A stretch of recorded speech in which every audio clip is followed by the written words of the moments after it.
Ég heiti Erla Jóna Einarsdóttir og ég starfa hjá Marel.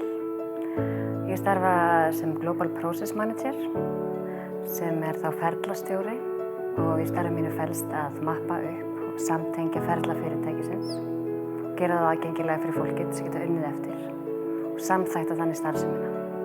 Ég kynnti stjórnvísi fyrst árið 2008 og þá bara einhvern veginn óvart datt ég inn á fund. Og mér finnst það bara frábært. En ég varð ekkert virk hjá stjórnvísi fyrir svona 2011 og þá fór ég reglulega að sækja fundi og halda fundi og var í stjórn faghóps. Fyrir mér tengslanetið mikilvægast. Að innan félagsins eru margir fjölbreyttir hópar og félagið veitir þér aðgang að frábæru fólki.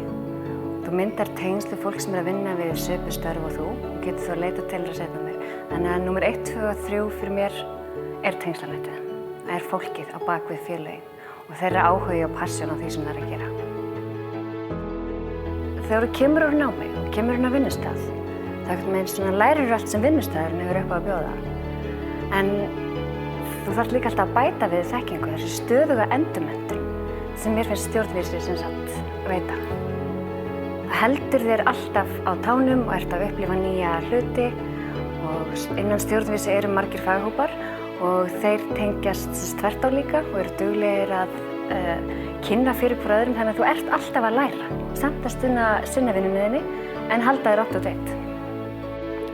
Mér finnst vanta innan stjórnvísi fleira ungt fólk. Við þurfum að ná betur til unga fólksins og ungra stjórnenda sem að koma út á markaðinn. Af því að þegar við erum ung þá höldum við að við kunnum allt og vitum allt og getum allt. En það líka gott að læra af reynslu annarra og læra, jafnvel þá sé ekki bara mistökunum þeirra. Þannig að stjórnvísi frábær vettvangur til þess.